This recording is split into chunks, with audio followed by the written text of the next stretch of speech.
Bom dia, meus irmãos. Bom dia. A graça e a paz do Senhor Jesus. Vamos dar início, então, à nossa aula de hoje, aula 37. E hoje chegamos a uma nova doutrina na nossa matéria de doutrinas básicas, que é eclesiologia, a doutrina da igreja. Vamos orar, então, e já mergulhar no nosso conteúdo de hoje, ok? Deus querido, obrigado por estarmos aqui nesta manhã, pela noite de sono. Obrigado, Deus, pela liberdade que experimentamos. E a nossa necessidade principal nesta manhã é da ajuda do Teu Espírito Santo, para que aquilo que vamos ouvir possa realmente penetrar em nossas mentes e corações, possamos entender e reter aquilo que vamos aprender nesta manhã. Abençoa aqueles nossos irmãos que estão enfermos, recuperando a saúde de cada um. Abençoa aqueles irmãos que estão viajando, trazendo-os de volta em segurança. E aqueles, ó Deus, que estão trabalhando, possam ter, ó Deus, um plantão, um dia produtivo. Obrigado, Senhor, portanto, pela Tua igreja, por estarmos aqui e por aquilo que podemos aprender. Em nome de Jesus, amém.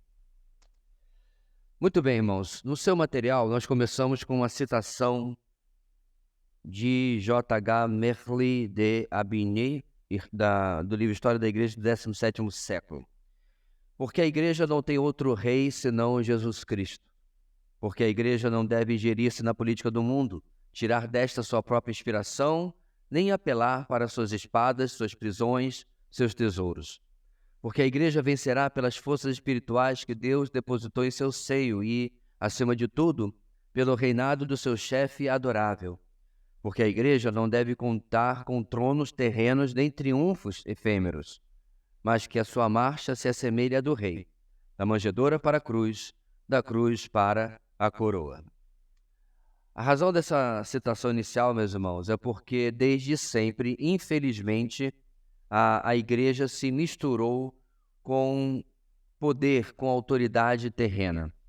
Basta lembrarmos que durante muito tempo, aquela que era identificada como a igreja, tenho bastante divergência quanto a esse ponto, determinava o andamento dos próprios reis. Eles eram, inclusive, coroados pela igreja. Então havia, infelizmente, essa mistura, o que produziu muitas e muitas distorções por praticamente 1000 anos da história do mundo. E, é claro, deixou uma mancha na visão da sociedade, da história, do que é a igreja. Ao passar do tempo, isso não melhorou, porque hoje em dia, apesar de não termos esse tipo de mistura de antigamente, porque a própria lei faz a separação, né, de igreja e Estado, a influência continua acontecendo. E quer seja de uma forma ou de outra, quer seja de uma forma bem socializada, né, até mesmo socialista, ou quer seja de uma forma meio de um devaneio espiritual, cristãos de todo tipo de cor, tamanho e forma acham que devem ingerir e inferir na política como parte do seu mandato, como parte do seu chamado. Mas quando a gente olha para as Escrituras, a gente não encontra nada disso. O mais perto que o governo do primeiro século é citado nas epístolas é para nós orarmos por ele. E acabou. Não é isso que a palavra fala? Orem pelo rei, Pedro fala. Detalhe, o rei que os perseguia. Mas ninguém fala assim, gente, vamos concorrer para o Senado romano. Vamos tentar entrar lá e influenciar. Eu não estou dizendo, irmãos, que cristãos não devem se envolver com política. O que eu estou dizendo é que a igreja não deve se envolver com política. Você já me conhece há bastante tempo para começar a já ter entendido a diferença do papel da igreja e o papel dos cristãos. Eu falei a mesmíssima coisa quando estávamos falando sobre obra social, certo? Ou o envolvimento com o necessitado. Isso é obrigação do cristão, mas não é obrigação da igreja. Só lemos o Novo Testamento. A política é a mesma coisa. Seria maravilhoso que nós tivéssemos bons e sérios cristãos envolvido em política, sem dúvida nenhuma, ok? O tráfico negreiro foi proibido na Inglaterra por causa de um cristão, certo? William Wilberforce. E ele era influenciado por outro cristão, inclusive ainda mais conhecido, John Newton, o autor de Amazing Grace, certo? Tudo isso, inclusive, tem um filme muito conhecido que narra. O meu ponto é que os cristãos devem se envolver. Nós estamos tratando aqui da igreja, certo? Então, essa citação do 16º século já tem a ver com isso, né? Muito bem. E detalhe, 16º século é o século da reforma. Então, a Murray está falando sobre algo que já vinha de 1000 anos antes dele e que agora a igreja reformada tinha que tomar cuidado para não entrar no mesmo viés. E muitas vezes entrou. Em muito se confundiu a igreja e Estado, certo? Detalhe, essa é uma das razões por trás do batismo infantil. Por quê? Porque quando determinadas cidades ou províncias ou até países adotavam a reforma para sair debaixo de Roma, uma forma que você era reconhecido como cidadão era ser cristão, no caso, reformado. E aí, obviamente, a forma de você entrar por aí era desde que você nascia, isso incluía também o batismo. Então, houve aí, claro, uma argumentação teológica, mas havia também, infelizmente, uma razão política, geopolítica, se você preferir. Bem, uma definição breve da igreja, a gente vai ver muito mais depois. Estudo sobre a igreja de Cristo, sua natureza, formas, significado, governo e plano de Deus para ela. Wayne Grudem, o famoso escritor, teólogo, a igreja é a comunidade de todos os cristãos de todos os tempos. Inclusive, a gente já vai discutir isso sobre quem faz parte da igreja, vários slides mais à frente. Na nossa introdução, nós começamos o seguinte: uma das doutrinas mais negligenciadas dentro do cristianismo é a eclesiologia, ou seja, o ensino bíblico acerca da comunidade da fé, sua natureza, relevância, deveres e propósito. Essa falta de conhecimento tem gerado prejuízos enormes para a causa do mestre. Desprovidos de conceitos claros, os crentes têm dado o título de igreja a grupos que nem de longe se ajustam ao que realmente o corpo de Cristo é, e então têm se associado com esses grupos. Além disso, sem diretrizes acerca do modo como a igreja deve funcionar, comunidades cristãs inventam formas estranhas de louvor, de disciplina e de culto, fazendo com que o nome igreja seja associado com práticas baderneiras, com crendices toscas e com excessos inaceitáveis. Como vocês podem ver, o nosso querido autor, o meu amigo, ele já tirou a luva e já foi para a briga de rua, porque, irmãos, isso aqui é algo extremamente real e verdadeiro. Eu já contei para vocês como eu estava, né, muito tempo atrás na academia, tinha aquele painel ali de promoção, de propaganda, né? Teleproto, promo, alguma coisa assim, e passava padaria, e passava uma coisa, passava a própria academia, e aí daqui a pouco passou uma reunião com muitas luzes, com muita música, e o rapaz do meu lado, eu já sabia o que era, o rapaz do meu lado estava prestando atenção e tal, né? Tem uma série e outra, daqui a pouco aparece igreja tal, tal e tal, tal. Aí ele, é igreja? Eu pensei que era uma boate nova. Irmão, se alguém falar isso da minha igreja, eu por um buraco para me esconder. Mas é isso aqui que a gente está vendo, certo? Há um tempo atrás, lá acho que em Goiânia, uma suposta igreja lançou o culto Vem Novinha. Não, tem hora que parece que a gente está, né, inventando as coisas aqui para poder confirmar um ponto. E o culto pet? Para quem é um amante de animais como eu fico pensando, o pessoal enlouqueceu. Animal é animal, não tem nada a ver com culto. Mas o que é, irmãos? Você precisa, hoje em dia, virou uma competição. Você precisa de um truque para atrair as pessoas. Então, né? Eu sei que tem muita gente que, como eu, adora cachorro, adora gato, peixe dourado, tartaruga, etc. Então você, né, fala, você tem um amigo, ou uma amiga que sempre vai lá fazer a tosa do cachorro junto com você, né? Ou como dizia minha sogra, geralmente a poda. Ela falava que a gente ia podar o cachorro. Vou tirar o pouquinho da perna porque está muito grande. Então você tem uma amiga, né? é um pai de pet também. Você convida, porque vai ter o culto pet. Então, irmãos, essas coisas que inventam hoje estão por todo lugar, certo? É o culto rosa, é o culto azul. Tem uma igreja na internet porque tem esse calendário aí, né? Tamo em alguma cor esse mês? Branco? De quê? Ah, é o pessoal que faz isso aí precisa mesmo de saúde mental. Então, aí vai ter com certeza nessa igreja o culto branco.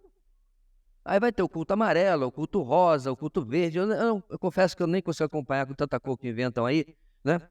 E tal. Pastor, o senhor não respeita as causas? Que tem a ver uma coisa com a outra? Cuide da saúde mental, fale contra o suicídio. Tem também o ribbon, né? A fita com várias cores e tal, para dar consciência sobre a questão do autismo. Tudo isso tem que ser endereçado, não na igreja, não como culto. Essa é a palhaçada que está se falando, que está se tornando, infelizmente, a igreja hoje. David Wilkerson, né, o já falecido autor da Cruz do Punhal, famoso autor da Cruz do Punhal, ele faleceu num acidente de carro, inclusive foi nem de velhice, estava bem velhinho, mas foi de acidente de carro. Ele tem um vídeo na internet, irmãos, e ele é pentecostal, ou era, né? Ele dizia assim, a igreja está fazendo o Espírito Santo de palhaço. Palavras dele, fecho aspas. Por causa das invencionices que tem em tudo quanto é lugar, ok? Bem, vamos começar, meus irmãos, um pouquinho fora do nosso material, dando uma olhada na Confissão de Fé Batista de 1689. Não dá para olhar tudo, porque eu já vou explicar aqui. Trata sobre a igreja no capítulo 26, sobre a igreja em 15 parágrafos. Eu não dava para a gente ler os 15 parágrafos, né? Motivo pelo qual não iremos tratar desse documento nesse estudo, porém recomendamos a leitura. Queremos, porém, destacar alguns pontos. Tem muita coisa importante lá, fácil achar na internet, só colocar a Confissão de Fé Batista de Londres, de 1689, que você encontra. No parágrafo 3º, irmãos, diz o seguinte, as igrejas mais puras debaixo do céu estão sujeitas à mistura e ao erro, e algumas tanto se degeneraram a ponto de tornarem-se não mais igrejas de Cristo, mas sinagogas de Satanás. No entanto, Cristo sempre teve e sempre terá um reino neste mundo, até o fim deste, para aqueles que creem nele e fazem a profissão do seu nome. Irmãos, eu inclusive já fiz um texto sobre isso nas redes sociais. Eu tenho convicção que todas as chamadas denominações, ou mesmo igrejas locais independentes, estão corrompidas até algum nível. Ontem ou anteontem, infelizmente, teve mais uma eleição, eu vou falar gravado mesmo porque eu não estou concorrendo a mista simpatia. Teve uma eleição da Ordem dos Pastores Brasileiros e 2 mulheres estão nessa diretoria. Então você vê, meus irmãos, a nossa própria denominação não tem coragem de reafirmar a fé histórica e se dobra ao bater do tempo, né? E graças a Deus, isso não tem na ordem de Roraima, na ordem do nosso estado e nem na nossa denominação. A nossa ordem estadual, na verdade, 2007, se eu não me engano, há muito tempo, antes de se tornar um problema, já decidiu que não aceitaria pastoras, né, aqui na ordem estadual. Pastor, mas a ordem estadual não é parte da ordem federal? Pois é, para você ver como é que está o samba do teólogo doido, né? Dá para entender uma coisa, o local decide uma coisa, mas a federal decide outra, certo? Enfim, irmãos, então, se você examinar direitinho, você vai encontrar deteriorização teológica em praticamente todo lugar. Por quê, irmãos?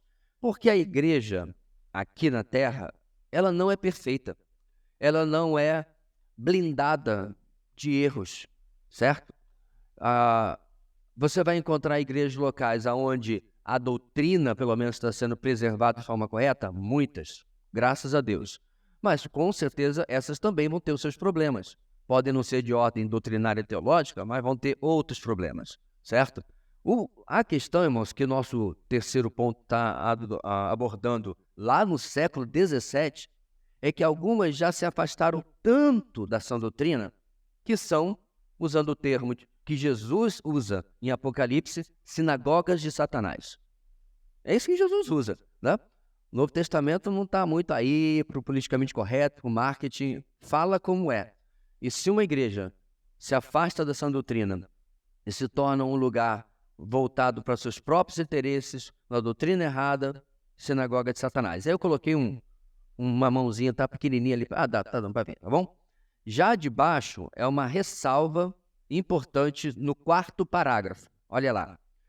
O Senhor Jesus Cristo é a cabeça da igreja, em quem, pela designação do Pai, todo o poder de chamado, instituição, ordenação e governo da igreja está investido de uma forma suprema e soberana. Nenhum Papa de Roma pode, em sentido algum, ser a cabeça desta, ou seja, dessa igreja. Até aí, tranquilo. A partir daí que eu até risquei, irmãos, é para mim, uma influência que a confissão de fé teve do seu tempo, ok? O que nós discordamos no 4º parágrafo? Antes é aquele anticristo, o homem do pecado e filho da perdição que se exalta na igreja contra Cristo e contra tudo que se chama Deus, a quem o Senhor destruirá com o esplendor da sua vida. Então, os nossos irmãos batistas de 400 anos atrás, praticamente, eles tinham uma convicção de que o Papa era o anticristo, certo? E nós não podemos afirmar categoricamente que este Papa é o anticristo ou que qualquer pessoa seja o anticristo. Porque se isso já fosse conhecido, a gente já estava ouvindo trombeta tocar, certo? Então, irmãos, eu vou deixar para aprofundar mais isso na nossa última matéria, né? Não perca, escatologia, mas praticamente todo mundo que eu conheço que subscreve a Confissão de Fé de Londres de 1689, discorda dessa última frase aí, ok? Inclusive, da onde eu tirei, está arriscado exatamente como eu fiz ali. Eu peguei a sugestão da onde eu copiei. Está arriscado como dizer, essa parte não, ok? Não estamos dizendo que o Papa seja alguém a ser seguido. Não, ele continua não sendo cabeça da igreja, não tem nada a ver isso com a Escritura, mas essa última parte aí foi um pouquinho além.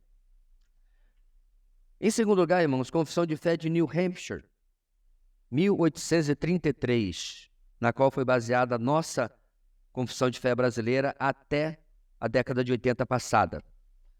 Muito bem. Parágrafo 13. De uma igreja evangélica. Cremos que uma igreja visível de Cristo é uma congregação de crentes batizados, associados pelo pacto na fé e comunhão do Evangelho, observando as ordenanças de Cristo, governados por suas leis, exercitando os dons, direitos e privilégios investidos neles pela sua palavra, que seus únicos oficiais bíblicos são bispos ou pastores e diáconos, cujas qualificações, reivindicações e deveres são definidos nas epístolas a Timóteo e Tito. O que eu acho só interessante, irmãos, é como a gente falou, né? A Confissão de Londres tem 15 parágrafos, ela é muito mais compreensiva e extensiva a respeito da doutrina, no caso aqui da eclesiologia. E aí você tem na Confissão de Fé New Hampshire algo bem sucinto, bem curtinho. E da mesma forma você vai ter já sei o que eu fiz de errado hoje, eu tenho que inclinar isso aqui, por isso que eu estou fazendo um malabarismo. Pronto, agora não vai cair mais. Você tem na Declaração Doutrinária da Convenção Batista Brasileira, que a gente vai ver a seguir. E aí nós vamos para o parágrafo número 8, intitulado Igreja. As igrejas devem relacionar-se com as demais igrejas da mesma fé e ordem e cooperar voluntariamente nas atividades do Reino de Deus. O relacionamento com outras entidades, quer seja de natureza eclesiástica ou outra, não deve envolver a violação da consciência ou o comprometimento da lealdade a Cristo e sua palavra. Cada igreja é um templo do Espírito Santo. Há também, no Novo Testamento, um outro sentido da palavra igreja, em que ela aparece como a reunião universal dos gemidos de todos os tempos, estabelecida por Jesus Cristo e sobre ele edificada, constituindo-se no corpo espiritual do Senhor, do qual ele mesmo é a cabeça. Sua unidade é de natureza espiritual e se apresenta pelo amor fraternal, pela harmonia e cooperação voluntária na realização dos propósitos comuns do Reino de Deus. Nesse parágrafo, irmãos, a declaração doutrinária já dá uma dica sobre a forma de governo que os batistas defendem. Por quê? Porque nós estamos vendo aqui no comecinho que nós vamos cooperar voluntariamente nas atividades com outras igrejas da mesma fé e ordem. O que isso quer dizer, meus irmãos? E é importante, exatamente, especialmente para você que está chegando no meio batista há pouco tempo, nós não temos um superior, nem em uma pessoa, nem em um corpo. Ninguém de fora desta igreja local pode vir aqui e mudar absolutamente qualquer coisa. Não tem bispo, ou arcebispo, ou presidente. Mesmo tendo, inclusive, um presidente e um secretário executivo da denominação, na maior das hipóteses, o que eles poderiam fazer aqui? Sugerir, perguntar sobre a igreja de vocês, por exemplo, vamos supor que a nossa igreja, baixo decreto, todo mundo, as mulheres têm que usar saia até o chão, os homens camisa até o punho, certo? Senão perde a salvação. Aí, com certeza, alguém da denominação vai aparecer dizendo assim, como é que é? De onde vocês tiraram isso? Tá? Porque isso não tem nada a ver com o que entendemos nas Escrituras e não tem nada a ver com a soteriologia bíblica. Ninguém é salvo, deixa de ser salvo por aquilo que veste, e não é costume das igrejas batistas impor código de vestimenta a ninguém. Eles viriam. O que aconteceria, meus irmãos, se a igreja batesse o pé e queremos ficar com aquilo que nós queremos fazer, mesmo sendo uma coisa sem sentido e absurda? A denominação pode desligar esta igreja local da denominação, certo? Eu estou destacando isso tudo porque alguns não sabem. Não tem como eles virem aqui, colocar a gente tudo para fora, certo? E ficar com a propriedade, a não ser que isso esteja no estatuto da igreja. Muitas igrejas batistas, para prevenir, é claro que não estamos falando de saia e roupa, mas como, infelizmente, algumas congregações locais abandonam totalmente essa doutrina, ou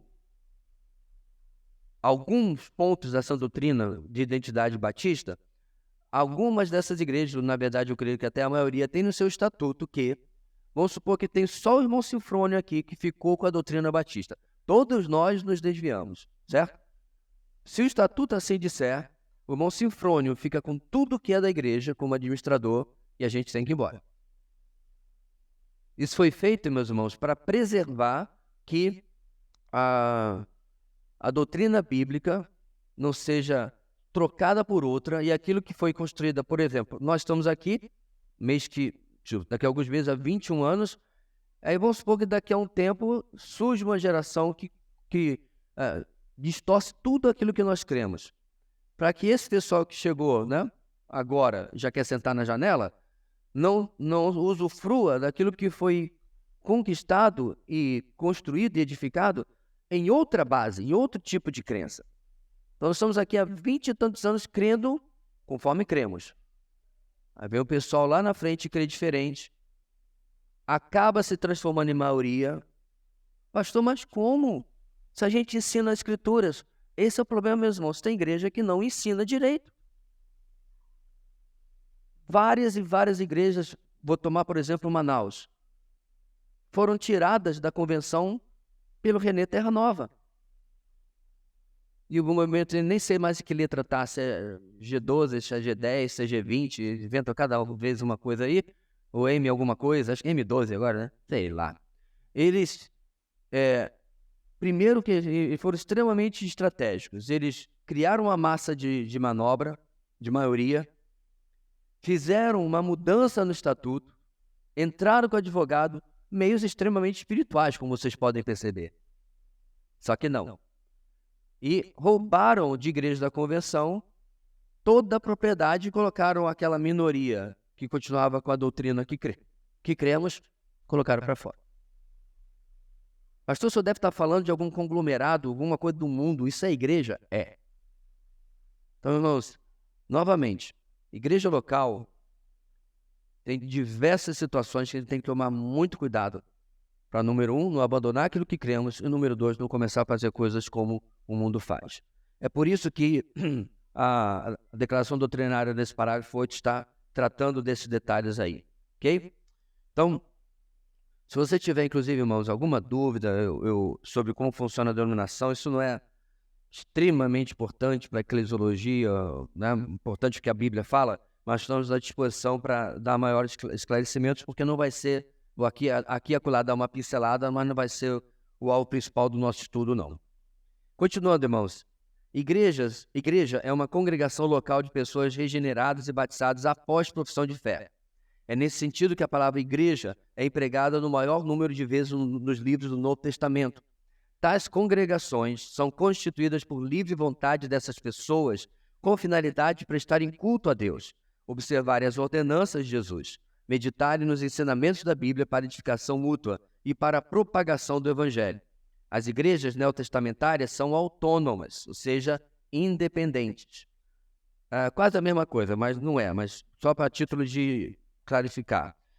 Tem governo democrático, praticam a disciplina e se regem em todas as questões espirituais e doutrinárias exclusivamente pelas palavras de Deus, sob a orientação do Espírito Santo.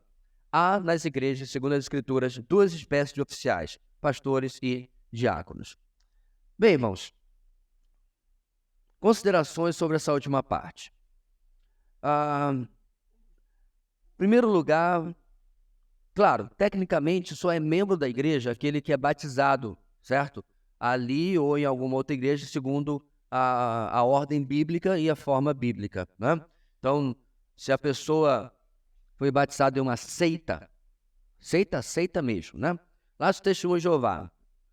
Em primeiro lugar, esse batismo não foi feito segundo as Escrituras. Em segundo lugar, muito provavelmente essa pessoa se converteu depois que saiu de lá. Então, a ordem está errada, né? Batismo, e mesmo assim sem valer, e a conversão depois. Mesmo a pessoa tendo vindo de uma igreja que a gente pode discordar, mas uma igreja que a gente entende que são irmãos em Cristo e tal. Se essa pessoa foi batizada e depois teve uma experiência de conversão, da mesma forma, só tomou banho.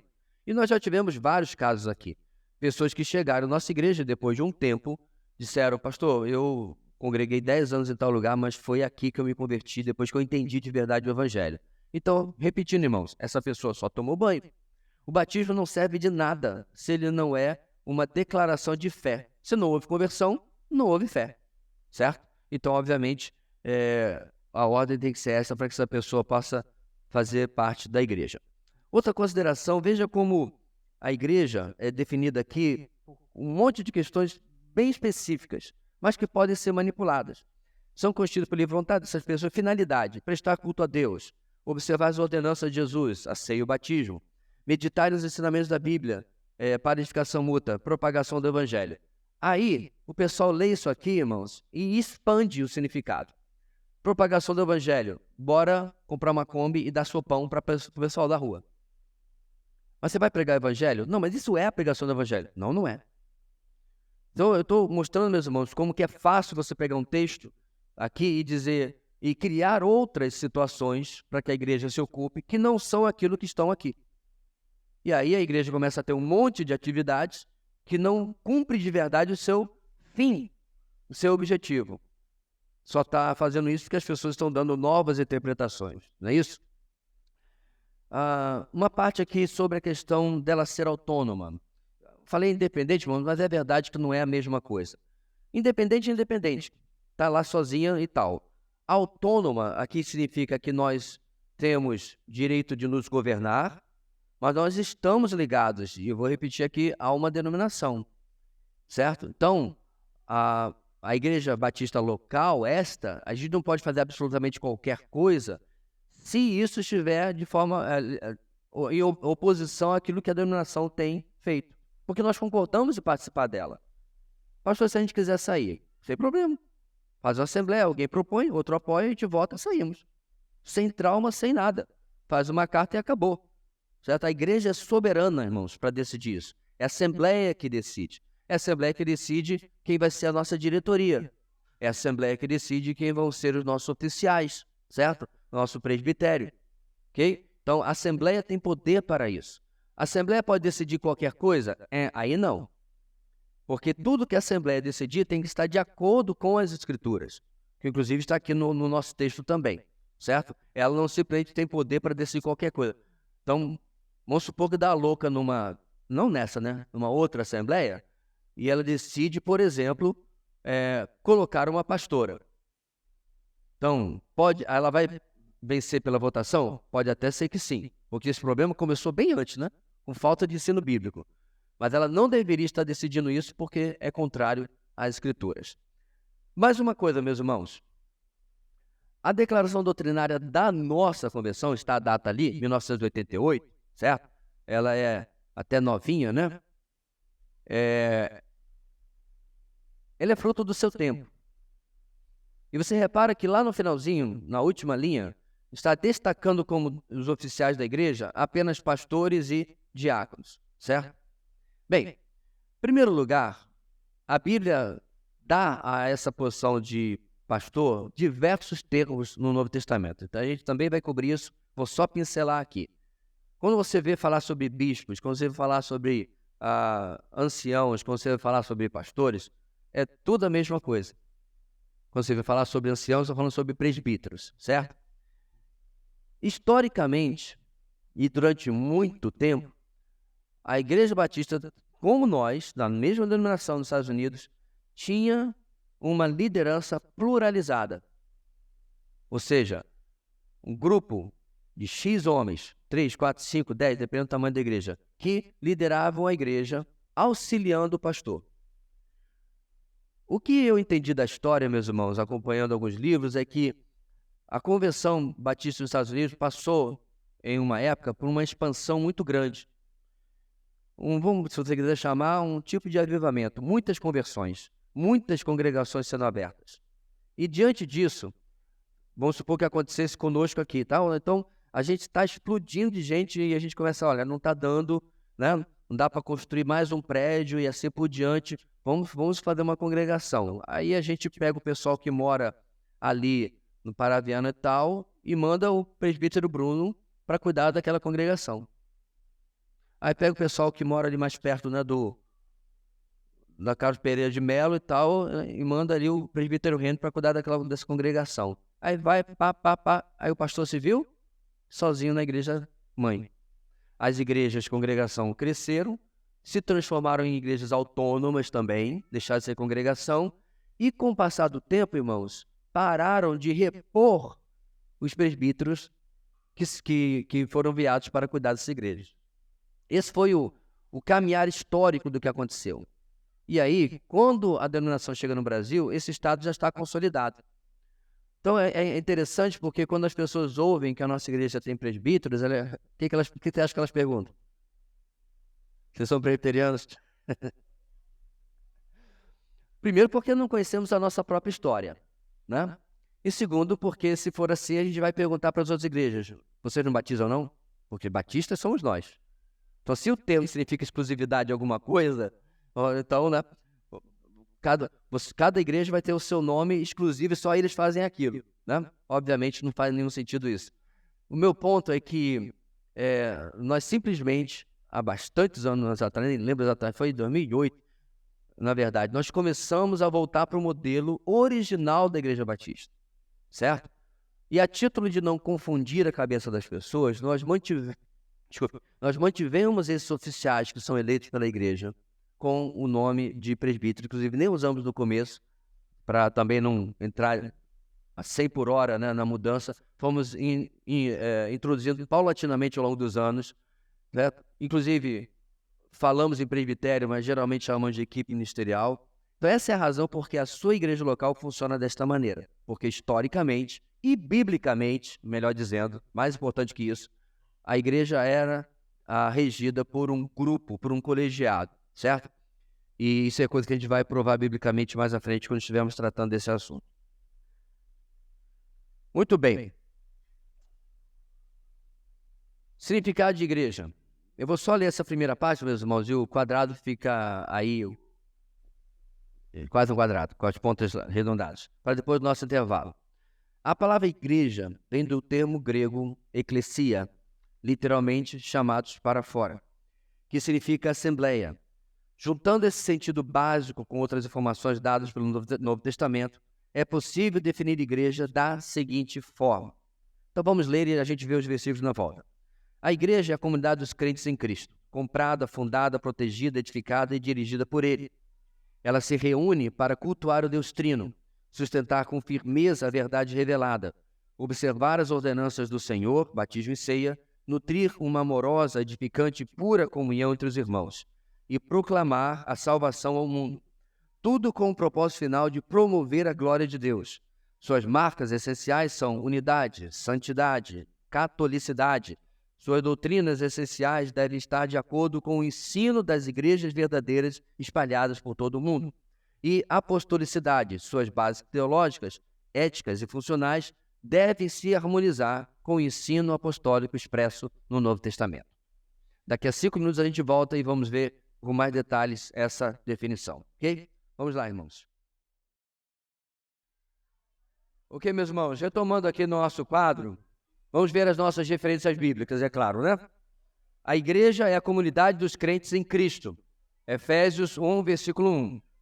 Paulo, apóstolo de Cristo Jesus pela vontade de Deus, aos santos e fiéis em Cristo Jesus que estão em Éfeso. Apenas para ter como exemplo, cada carta de Paulo começa da mesma forma, endereçada a uma igreja, é claro, né?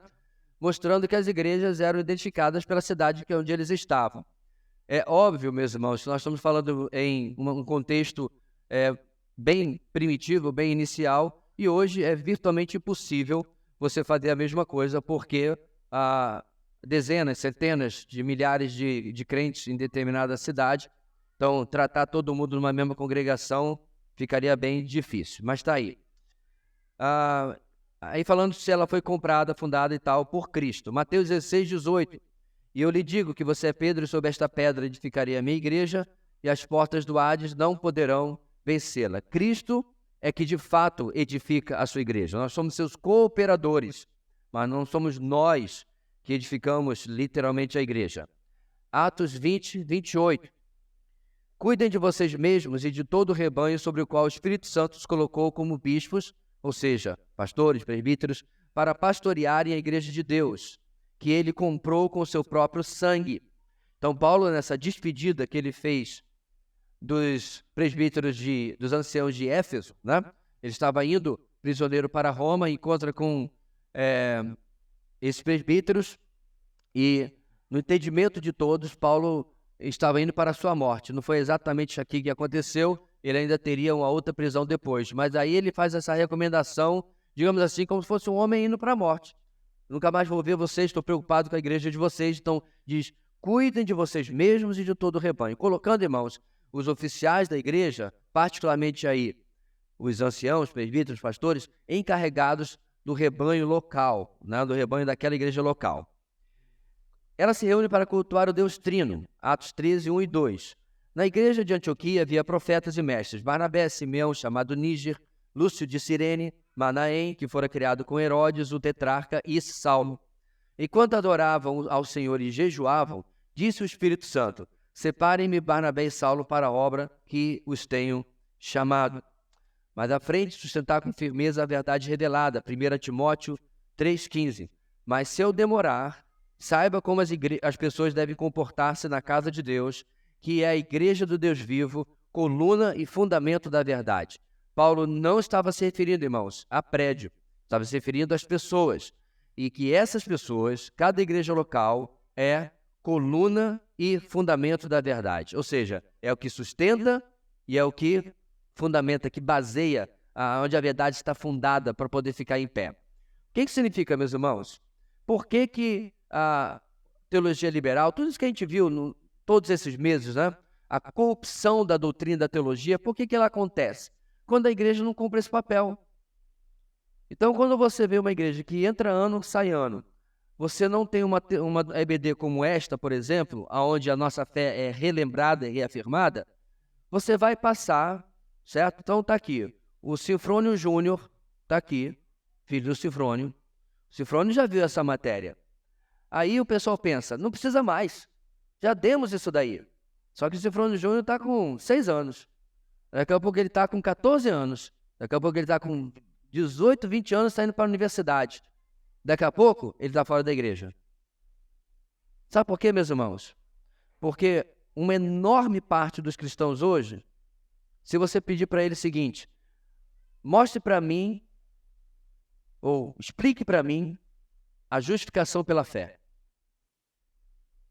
Explique o evangelho. O que significa que a salvação é pela graça? A pessoa não vai simplesmente saber escrever uma linha, dar um versículo, porque a igreja tem falhado em ser coluna e fundamento da verdade. Então, daqui a alguns meses, nós vamos encerrar essa matéria, certo? Pessoal, dá uma ajuda aí. Daqui a uns meses, nós vamos encerrar essa matéria, certo? Não se preocupe, vamos para outros assuntos no nosso EBD e tal. Passado alguns anos, adivinhe só, não jogue o seu material fora. O meu está todinho arquivado. Fiz uma pasta, tal, com os slides, posso melhorar, né? Mas nós vamos voltar a ver tudo isso. Faz tudo de novo? De novo. Porque nós esquecemos dessas coisas, irmãos. Ou eu já posso distribuir a prova sobre a nossa primeira matéria lá. Posso dar? A prova já? Está preparado? Papel na mão? Caneta? Né? A gente esquece das coisas. E a gente precisa reafirmar, meus irmãos, por quê? Um monte de gente que está aqui não estava presente quando eu dei essa matéria da primeira vez.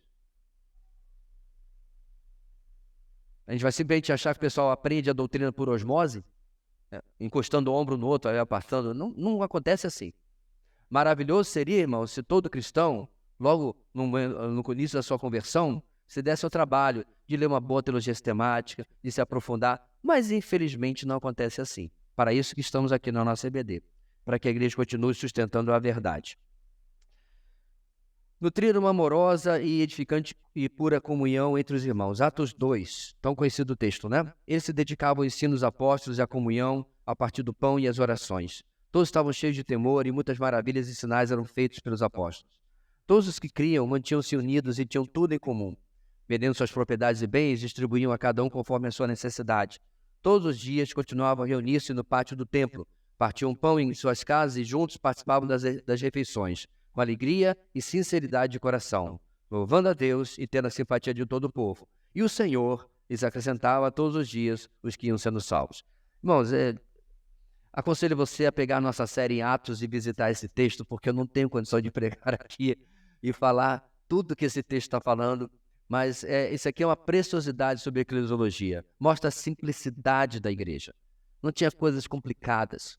Igreja, meus irmãos, é louvor, oração, palavra.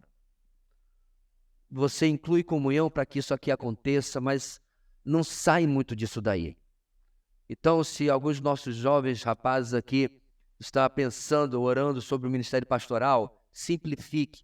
Pare de ficar vendo esses gurus e o pessoal que inventa a igreja cheio de complicações, cheio de malabarismos, cheio de gueri-gueri, muito glacê e pouco bolo.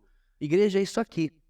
Inclusive, as pessoas que costumam chegar à nossa igreja e perguntam como ela é ou deixa de ser, eu disse, nossa igreja é muito chata, só tem Bíblia.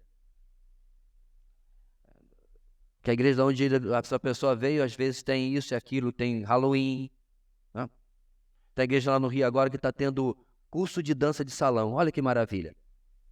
Afasta as cadeiras da EBD no sábado, né? E bora. Não quero nem saber quais ritmos que ensina lá, porque eu peco menos assim. Então, o pessoal está confundindo, meus irmãos. Eu falei para vocês semana passada que a igreja dos Estados Unidos, que o grande, enorme salão de culto para milhares de pessoas está no meio, né? Redondo assim, mais ou menos, oval, e ao redor do anel é shopping center. Com desconto, é claro, se você é membro da igreja. Aí você compra Starbucks por $2 em vez de $5. Alguma coisa está muito errada na cabeça das pessoas. E claro que os argumentos sempre vêm, mas é pecado.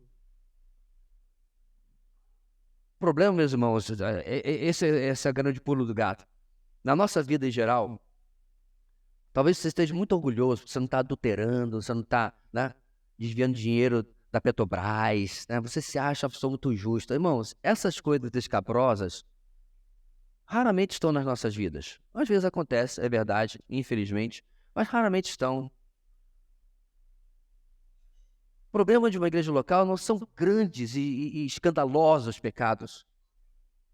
Não diariamente. Esse é um problema, sim, mas esse não é um problema constante. Sabe qual é o problema constante? Os pecados pequenininhos. Os desvios pequenininhos. Quando você começa a achar que não tem nada a ver, não tem problema nenhum, tudo bem. E entra com esse argumento, isso é pecado? E a gente acaba saindo do trilho. Saindo daquilo que a gente realmente tem que defender, aquilo que tem que ensinar. Proclamar salvação ao mundo, claro, na primeira 1 de Pedro 2,9. Vocês, porém, são geração eleita, sacerdócio real, nação santa, povo exclusivo de Deus, para anunciar as grandezas daquele que o chamou das trevas para a sua maravilhosa luz. Lá em Atos 2, nós vimos que o Senhor acrescentava à igreja dia a dia aqueles que iam sendo salvos, mas precisamos lembrar, que vimos na semana passada, que absolutamente ninguém é salvo sem a proclamação do Evangelho, certo? Então, se isto vai acontecer, de o Senhor acrescentar irmãos a nós, certo? Não apenas gente que estava desviada ou veio de outra cidade ou qualquer coisa assim. Se isso vai acontecer, meus irmãos, só vai acontecer se o Evangelho for pregado, certo? Significa alvos evangelísticos, estratégia, relacionamento, chamar para tomar um copo de água junto que seja, né? Você criar laços com as pessoas e apresentar, deixá-las verem o Evangelho sendo vivido na sua vida e compartilhar por que você é assim, por que você vive dessa maneira. Eu estou lendo a biografia de Nabil Qureshi. Ele era um paquistanês convertido, infelizmente faleceu muito novo, 36, 37 anos, um câncer, tremendo apologista. O cara dava prazer de ouvir durante horas. Felizmente o Senhor o levou cedo demais. E eu estou lendo a biografia dele, e ele se converteu através de um homem cujo testemunho também é incrível, David Wood. Até pode procurar, deve ter alguma coisa legendada na internet, mas o meu ponto, meus irmãos, é como ele era muçulmano, ele tinha absoluta convicção do que cria. Como esse outro rapaz, o David Wood, foi aos poucos trabalhando a vida dele, sabe, meses e anos e tal, até que alcançou o seu amigo para Cristo. Irmãos, às vezes a conversão de uma pessoa é uma maratona, não é tiro de 100 metros, mas tem que dar o primeiro passo. Tem que, né? Chama em casa para comer alguma coisa, chama para, você vai assar uma carne. Cara, eu vou assar aqui uma carninha. Ele, picanha? Não, é colchão duro mesmo, é importante a gente estar junto, né, e tal. Aí ele vem. Eu me lembro, inclusive, de um caso, vou só abrir um parênteses aqui para você ver como às vezes você tem que, né, ser maleável. Um amigo meu estava alcançando essa pessoa, investindo, né, e chamou exatamente para assar uma carninha. Aí ele falou assim, mas tu é crente, eu só como é que chama? Eu só como churrasco se eu tiver a minha breja junto, a minha cerveja. Aí ele, traz. Porque na cabeça de muita gente, nossa, é profanar o meu lar com esta cerveja do diabo e tal. Então, o nosso irmão em Cristo não ia beber, não ia nada. Nós já tratamos sobre o álcool na nossa igreja diversas vezes, aqui não é o ponto. O ponto, meus irmãos, é que você precisa criar meios para as pessoas, desde que não corrompa os seus princípios. E detalhe, neste caso, é mais usos e costumes do que princípios. Eu estou dando este exemplo para mostrar como muitas vezes a gente precisa. Eu, por exemplo, uma vez fui na igreja mórmon. Por quê? Porque meu evangelista estava lá. E eu convidei ele e falei assim, você fica convidando, mas se eu lhe convidar, você não vai na minha. Eu falei, então eu vou primeiro na sua. Foi bom, porque eu vi o quão em primeira mão, porque antes eu só conhecia de estudar, agora meus olhos viram. Irmão, evangelho, cristianismo passou léguas daquilo ali. Meu Pai amado, eu nunca estive num lugar com tanta aparência de cristianismo, tanta ausência de Espírito Santo, ausência de cristianismo, ausência de evangelho. Impressionante. Eu achei que ia ser tão ruim como foi, mas foi. E aí, domingo seguinte, ele foi na minha. Ponto aqui, meus, a gente precisa ter plano, ter estratégia, né? Caso contrário, as coisas simplesmente não acontecem do nada. Simplesmente as pessoas vão chegar para mim assim, ei, fala de Jesus para mim. Isso eu vou dizer que é 0,5% dos casos. A pessoa tem que estar, de repente, desesperada, passando uma crise tremenda na sua vida. Via de regra, nós precisamos, né, quebrar as barreiras das pessoas. Mulher, dá-me de beber. Por que você, sendo judeu, pede a mim, sou samaritana? Se você soubesse quem está... Rapaz, Jesus é mestre demais da conta. E aí ele vai quebrando, ela coloca raça, ela coloca religião, ela coloca tudo ali. Aí ele dá, né, a pá final ali, a pá de cal final. Está esperando o Messias? Eu sou ele. Então, meus irmãos, aos poucos você vai quebrando os argumentos das pessoas. Esse caso que eu mencionei, do Nabil Qureshi e do David Wood, foi assim. Ele tinha certeza que a Bíblia era adulterada. Por essa é uma coisa que os muçulmanos se escondem atrás, que a Bíblia foi toda adulterada. Aí ele falou assim, ok? Por exemplo, lembra, irmãos, da nossa conferência sobre apologética com o Alan Schlemon, quem estava aqui, né? Lembra que ele falou, faça perguntas. Aí ele perguntou, por exemplo, onde é que ela está adulterada? Aí ele deu uma aula sobre crítica textual. A diferença entre ter textos diferentes e incluir textos diferentes. Certo? Que a gente já viu isso lá na aula de bibliologia. E aí ele foi desmontando, irmãos, as convicções do seu amigo de faculdade. E, eventualmente, o seu amigo de faculdade se transformou no seu irmão em Cristo. Certo? E aí está a igreja, irmãos, para proclamar a salvação ao mundo. Efésios 3:21, para continuar. Nosso propósito maior é a glória de Cristo. A Ele seja a glória na igreja e em Cristo Jesus, por todas as gerações, para todos sempre. Amém.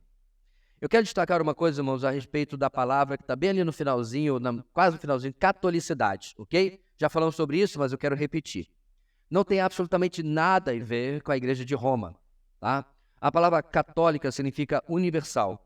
Quando a gente fala sobre catolicidade, a gente está se referindo a quais igrejas a gente pode ter comunhão, e elas não necessariamente são batistas, ok? São igrejas onde no centro da fé, naquilo que mais importa, nós cremos igual. A salvação pela graça, mediante a fé, a trindade, a divindade de Cristo. E todas essas coisas mais importantes, irmãos, eu creio, meu irmão presbiteriano crê também, meu irmão assembleano crê também, meu irmão metodista crê também.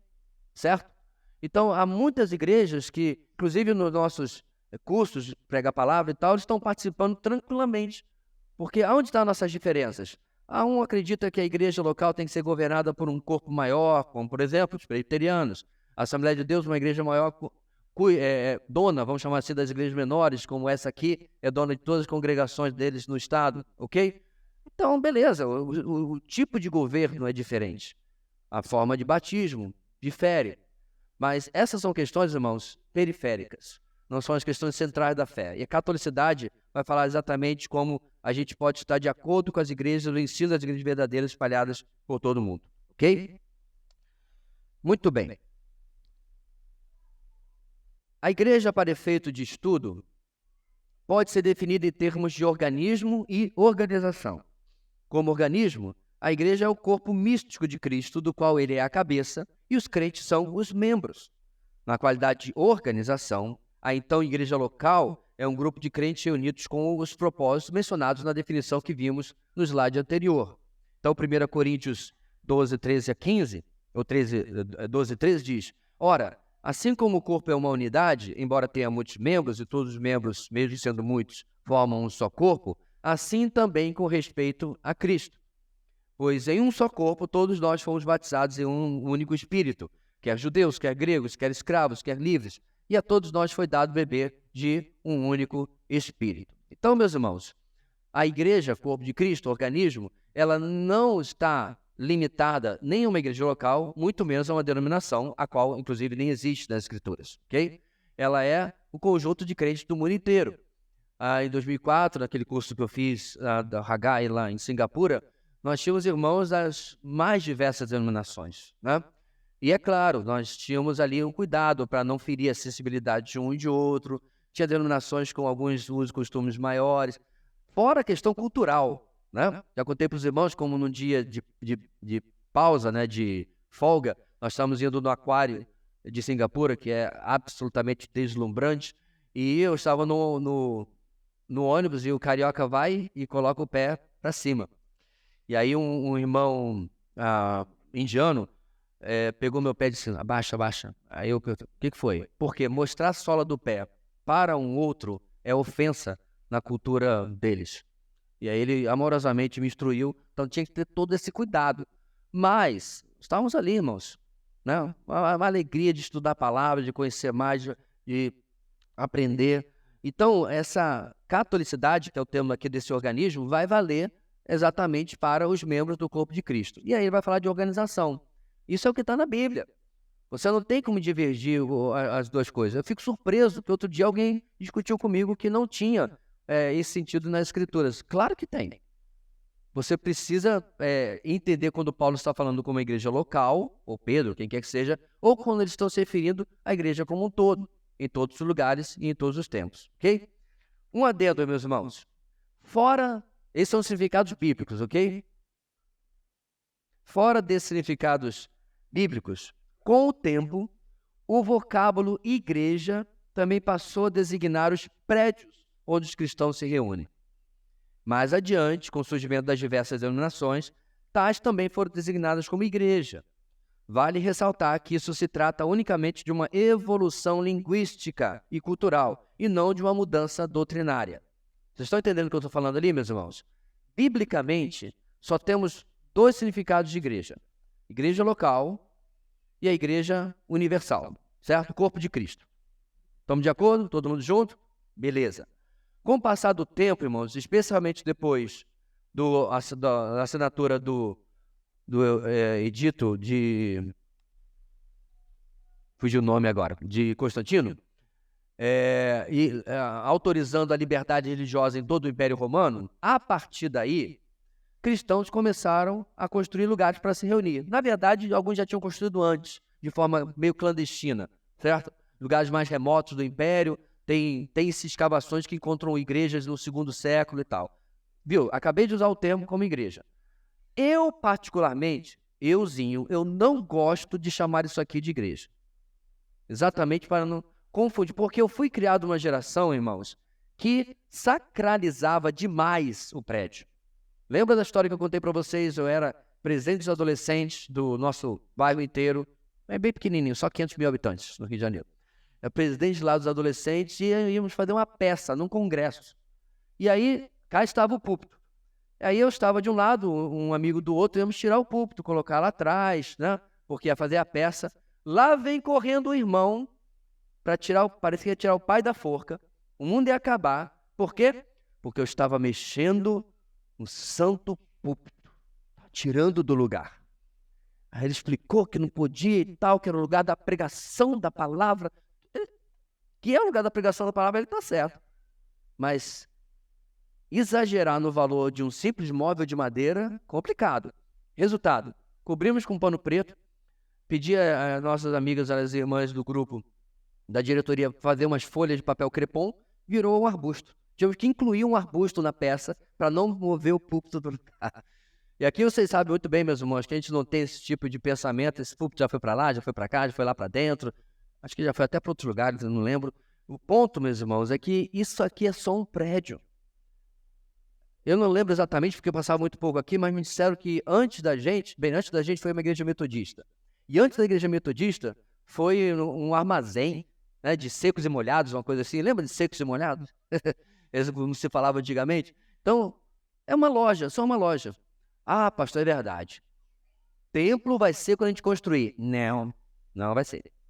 Eu vou continuar chamando de sede da comunidade Batista Videira, porque, irmãos, é só um prédio. E eu vou dar uma notícia para vocês, que talvez vocês estejam se esquecendo. O anticristo vai usar nossas mais belas igrejas durante 7 anos. Tudo que a gente está aqui valorizando tanto, certo? A gente podia até dar um jeito de botar uma bomba de demolição lá, né? Em caso de arrebatamento, para ele vir abaixo, para ele não usar. Pensa aí, engenheiro, como é que a gente faz para botar no sistema de autodestruição? Se a gente não cancelar toda semana, o prédio vai abaixo. Mas é verdade, meus irmãos, ele vai usar tudo que a igreja deixar, ele vai usar. É só um prédio. Mas, linguisticamente, com o passar do tempo, a gente acostumou, né?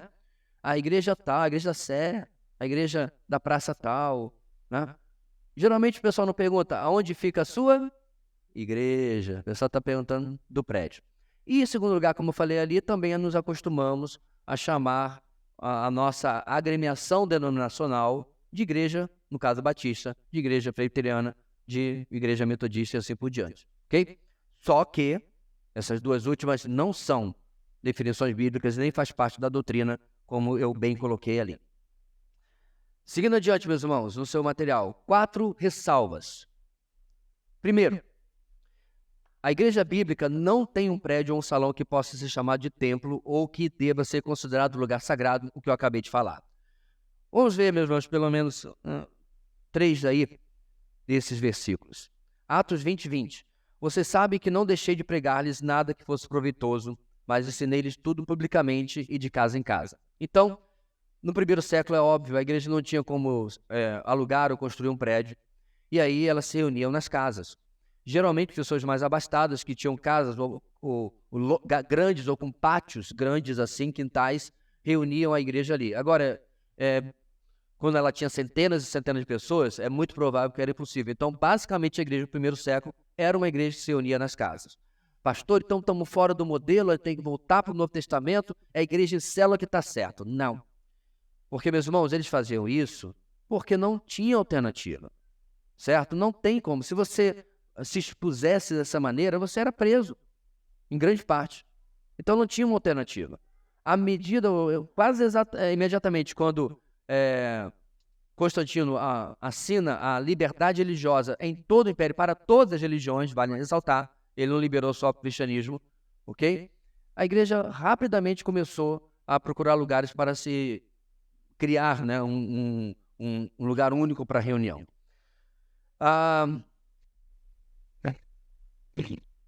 1 Coríntios 3, 16 a 17, terceiro versículo ali. Vocês não sabem que são santuário de Deus e que o Espírito de Deus habita em vocês? Se alguém destruir o santuário de Deus, Deus o destruirá. Pois o santuário de Deus, que são vocês, é sagrado. Paulo está falando das pessoas e não de prédio aqui. 2 Coríntios 6, 16. Que acordo há entre o templo de Deus e os ídolos? Pois somos santuário do Deus vivo. Como disse Deus, habitarei com eles, entre eles andarei, serei o seu Deus e eles serão o meu povo. 1 de Pedro 2, esse texto aqui 1 de Pedro 2, 5.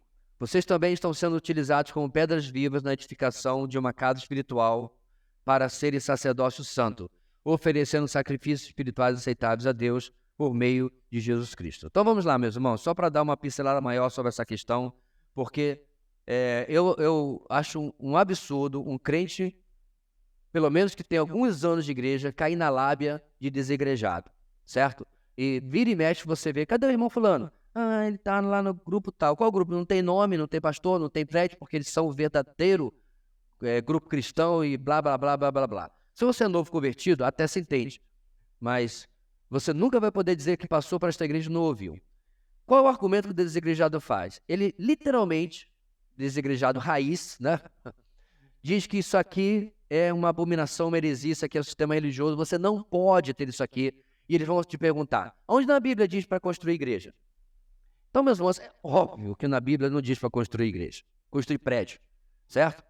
Agora, olha que interessante, um desses grupos aqui da cidade comprou um sítio e lá fez um galpão e lá se reúne. Santa hipocrisia, Batman. Eu tenho vontade de chegar para esse camarada e perguntar, onde está na Bíblia que você podia comprar sítio? Onde está na Bíblia que você podia construir galpão? Porque é a mesma lógica. Então, na cabeça dele, meus irmãos, nós fazemos a construção de prédio porque tem um mandato bíblico, qualquer que seja assim, e a igreja tem que fazer isso. Não. De repente, irmão, vamos lá. A gente muda a nossa ideia. Nós temos o nosso terreno bem aqui, né? Acabamos de fazer a terraplanagem, certo? Com o que temos no banco, com o que temos no terreno, a gente pensa assim, pastor, estão vendendo um prédio aqui prontinho. É um galpãozão, dá para a gente reunir, tem salas. Por que a gente não compra lá e vai para lá e desiste da construção? Beleza.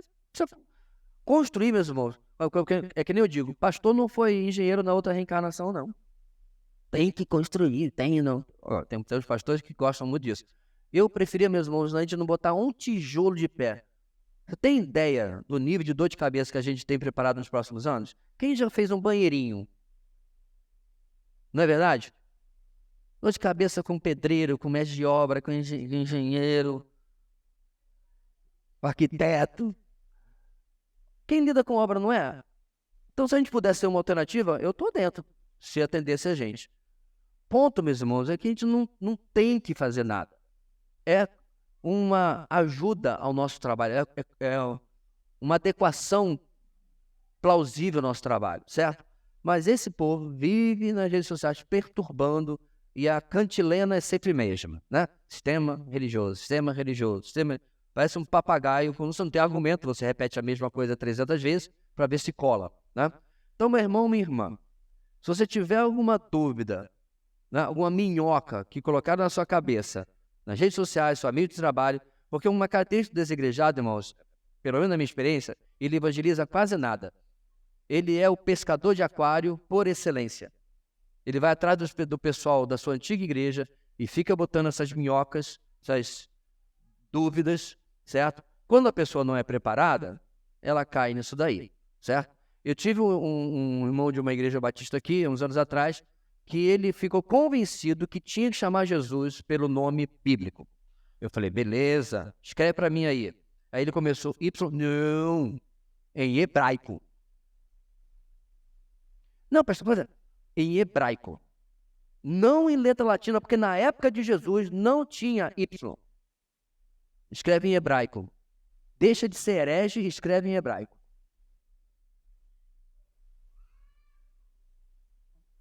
Aí, tá bom, vou abrir a sessão. Escreve aí com letras latinas. Aí ele começou, botou o que todo mundo fala, né? Yeshua. Eu falei, não é o que o pessoal fala por aí, não.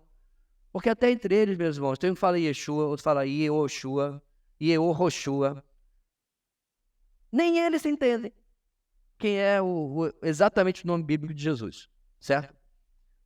Porque, inclusive, isso é uma perda de tempo. Quando eles falam sobre isso, estão se referindo ao fato de que a gente precisa pregar em nome de Jesus, tem que ser o nome exato, segundo era no primeiro século. Essa é a cabecinha que eles têm. Então, meus irmãos, desigrejado é um pessoal que não conhece as Escrituras, mas acha que conhece. E se você não estiver em dia com essa doutrina, você é engabelado por eles. Qualquer dúvida, eu e outros irmãos estamos à disposição. Ponto 2. Nem todas as comunidades evangélicas são igrejas no sentido bíblico. Claro. Mateus 7, 21, 23. Nem todo aquele que me diz Senhor, Senhor entrará no reino dos céus, mas apenas aquele que faz a vontade de meu Pai que está nos céus. Muitos me dirão naquele dia, Senhor, Senhor, não profetizamos nós em teu nome? Em teu nome não expulsamos demônios? Não realizamos muitos milagres? Então eu lhes direi claramente, nunca os conheci. Afaste-se de mim, vocês que praticam o mal. Irmãos, é claro que existe, assim, algumas igrejas onde a gente tem mais tranquilidade para ter comunhão, para ter relacionamento. Como mencionei aqui, tenho grandes amigos presbiterianos, tenho amigos metodistas, certo? Tenho amigos da congregacional, da Assembleia de Deus, certo? Muitos amigos em muitos desses lugares. Alguma das igrejas mais novas que tem surgido, e às vezes surge toda semana, eu confesso que a gente começa a ter um pouco mais de dificuldade de ter relacionamento. Porque quando você começa a investigar direitinho o que eles pensam, o que eles creem, o que eles defendem, a coisa começa a ficar esquisita. Estava assistindo um vídeo ontem no TikTok, uma mulher, uma senhora americana, ela estava indo tão bem, criticando uma igreja americana porque colocou música secular no meio do seu momento de adoração. Está lá cantando Amazing Grace, a próxima música do Led Zeppelin. Uma mistura, é uma loucura. De novo, é aquela ideia, meus irmãos. Bora colocar para atrair o pessoal e tal. Então as críticas dela estavam fundamentadas na Bíblia e tal. Aí, no meio do caminho, ela diz assim, e aí essa sua prática faz as pessoas perderem a sua salvação. Eu falei, eita. Mas aquele momento que a pessoa está tocando na vitrola e a agulha arranha, saiu totalmente da... Só porque ouviu uma música secular na igreja, o camarada perdeu a salvação. É difícil você ter comunhão com alguém que crê numa coisa tão frágil em termos de salvação. O sangue de Jesus era feito de groselha para essa pessoa, não serve para nada. Não redime de verdade, não salva de verdade. E aí você vai examinando, irmãos, e você vai ter que perceber, né, até onde você consegue andar com A, B ou C. Ok? Como é que você consegue ter comunhão com aquilo? É óbvio que isso vai ser, às vezes, menos claro, não tão na superfície assim. Tem que descobrir o que realmente aquele grupo pensa. Então, há uns anos atrás, a Yasmin me perguntou se uma determinada igreja que apareceu aí, digamos, na vida dela, de um amigo, e aí eu fui atrás. Tava indo bem. Lá na declaração, que bom que eles tinham um site, né? Porque aí você vê. Lá no meio da declaração de fé deles, se eu não me engano, eles criam que crente não peca, não é isso? É. Lá no meio tava que o crente não peca mais. Oi? Não é mais pecador, né? Não é pecador. Tava lá na declaração de fé deles. Então, obviamente, eu não posso ter comunhão com alguém que pensa dessa maneira. Porque isso aí está muito longe do que a gente, inclusive, estudou aqui em Doutrina do Pecado, em Ramar Teologia. Ok? Então, nem todas as comunidades evangélicas são igrejas no sentido bíblico. 3. Nenhuma igreja pode se apresentar como uma única verdadeira. João 14,6, obviamente, diz: Jesus, eu sou o caminho, a verdade e a vida, ninguém vem ao Pai a não ser por mim. Ótimo, irmãos, esse número 3, porque tem igreja que se acha realmente a única verdadeira. Incrível. O que uma igreja pode pensar, irmãos? Que nós temos tentado estar o mais próximo do ensino bíblico e da sã doutrina quanto nós podemos. Pode ser que a nossa igreja particular precise de ajuste? Precisamos ao longo do tempo. Está sentado? Nossa primeira equipe ministerial tinha uma mulher. Alguém teve infarto já? Não. Lá em 2008, certo? Deixa eu ver quem estava aqui. Não, todo mundo que estava aqui. O Iron, é verdade. O Iron é velho pra caramba, já está aqui. E, aliás, nada contra essa irmã, muito pelo contrário, uma irmã queridíssima, né? Poucos anos atrás, a filha dela esteve visitando aqui. Eu estava lá no púlpito, desci para cumprimentá-la de saudade. Foi uma pessoa maravilhosa. O erro não foi dela. Eu assumo, o erro foi meu. No começo, a gente estava saindo de uma crise que a nossa igreja teve em 2007, certo? O Jadson estava aqui, né? A crise que tivemos em 2007, reestruturando a igreja, e uma das coisas que Deus claramente falou a mim e a nós é que a nossa forma de liderança deveria mudar, certo? Bem, o ponto é, meus irmãos, é que para o próximo ano, nós entendemos que alguma coisa estava fora ali. Tá? Nós entendemos que aquela equipe ministerial inicial era muito mais do que apenas um grupo que iria ajudar na liderança da igreja. Aí nós estamos evoluindo para o entendimento bíblico do presbiterado. Então, é óbvio que a gente precisa de ajuste com o passar do tempo. Por isso, inclusive, que a frase famosa serve: igreja reformada, sempre reformando. Então, se você pegar as igrejas dos primeiros anos da reforma, irmãos, e pegar as igrejas 100 anos depois, elas sofreram mudanças. O próprio batismo, ao meu ver, foi algo que ficou intocado durante muito tempo, até que batistas e outros mudaram a forma de batismo e colocando como algo que precisava ser de alguém que tivesse condição de professar fé, e não mais batismo infantil. Mas todas as igrejas no início da reforma batizavam crianças, todas. Então, era algo que ficou sem ser reformado, sem ser corrigido biblicamente, ok?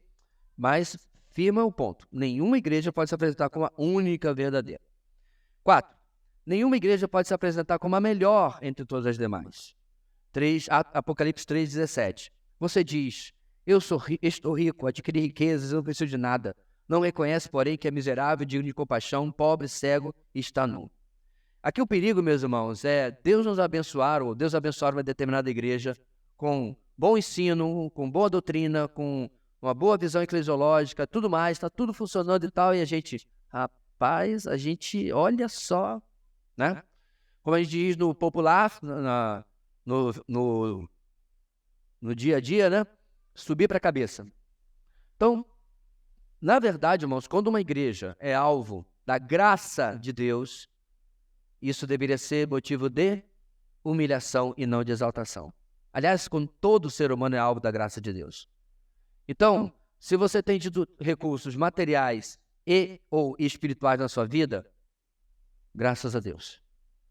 Se Deus tem lhe possibilitado aprender da sua palavra e crescer fundado, firmado no Evangelho da sua doutrina, graças a Deus. A visão de último pacote, o último biscoito do pacote, a última Pepsi do deserto não serve para a gente. E precisa sempre entender, meus irmãos, o quanto nós somos agraciados. Lembra da história que eu contei para vocês quando 2 testemunhos de Jeová foram na minha casa? Nem a minha varanda eu tinha ainda. Era um rapaz mais velho e um adolescente. E naquele dia eu tive uma das experiências mais interessantes da minha vida. Eu nem lembro que aquele rapaz estava falando lá, porque eu deixei ele falar um pouquinho e tal, e prestava atenção em como o adolescente ainda estava verde, certo? Esse aqui estava com a mente lavada, né? Lavagem cerebral, mas o adolescente muito verde ainda. O que eu fiz? Quando ele finalmente calou a boca lá, eu comecei a pregar o evangelho e olhava para o rapaz, para o adolescente. Sabe por quê, meus irmãos? Ele tinha a idade dos meus filhos. Eu fico pensando, irmãos, aonde nós poderíamos estar hoje? Quantos lugares, não apenas que pregam o evangelho mal ou errado, ou lá fora. A compreensão, irmãos, que nós estamos onde estamos, no reino e na nossa história, pela graça de Deus, é motivo de humilhação e não de exaltação. Quanta coisa, irmãos, passa aí a sua história na sua cabeça, passa a minha. Quanta coisa podia ter dado errado. O Smiley falou no nosso grupo essa semana que, como é que foi a expressão que ele usou? É como se ele fosse, era para não dar em nada. E deu no que deu por causa da graça de Deus. E aí eu completei, eu também era para não dar em nada. E eu tentei.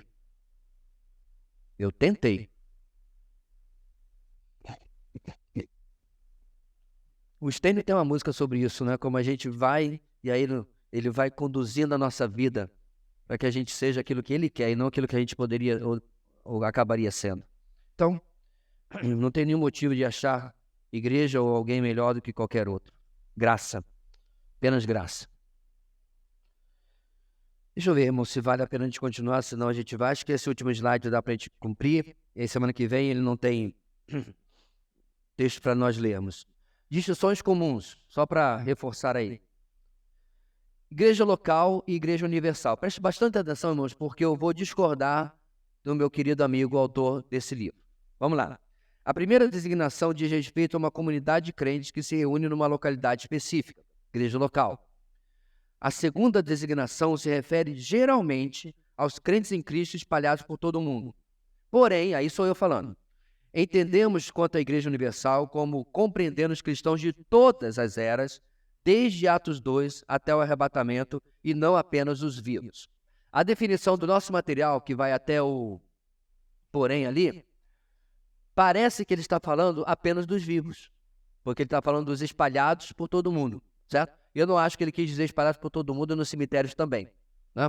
Então ele está se referindo apenas aos crentes vivos. Pode ser até que ele não quis falar isso, mas é o que ficou parecendo. Eu não tive tempo de entrar em contato com ele e perguntar o que você quis dizer aqui, então prefiro fazer a minha ressalva, que está do porém em diante. Então, repetindo, igreja local está aqui. Nós e os nossos irmãos que estão em casa, no trabalho, viajando, não estão aqui. Comunidade Batista Videira é uma igreja local.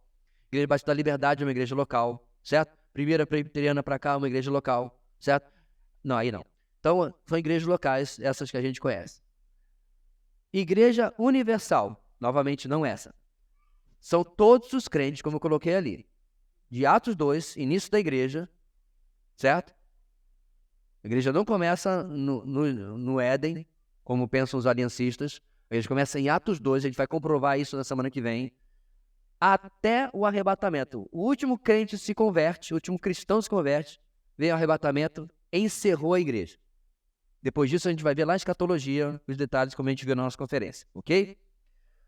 Uma outra distinção, irmãos, igreja visível e invisível. A primeira designação refere-se à igreja local. Essa é a igreja visível, a igreja que a gente pode ver, apalpar, ter comunhão, relacionamento.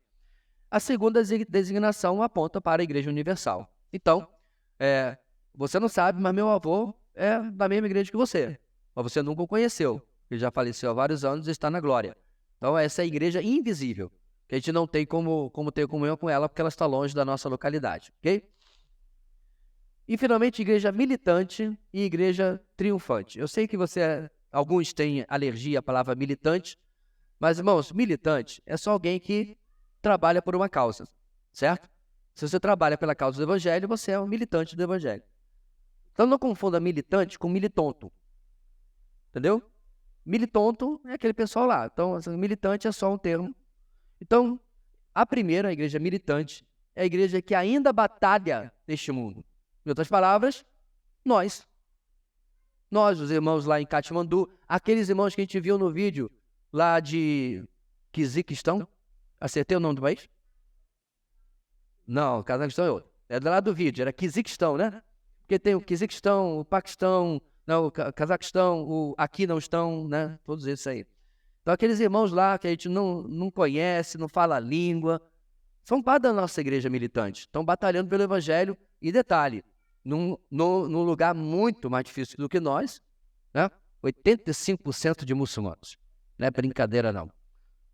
Bem, e a segunda igreja triunfante é o conjunto de crentes que já está com Cristo na glória celeste. São aqueles que já descansaram da sua labuta, já descansaram da batalha.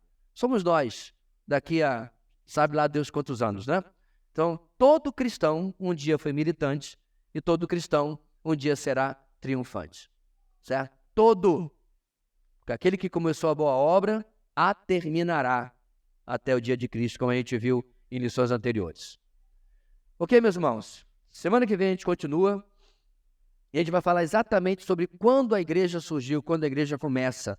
E vai falar desse assunto que eu mencionei agora há pouco, a respeito de Atos 2. Alguma pergunta, irmãos, antes de nós encerrarmos aqui?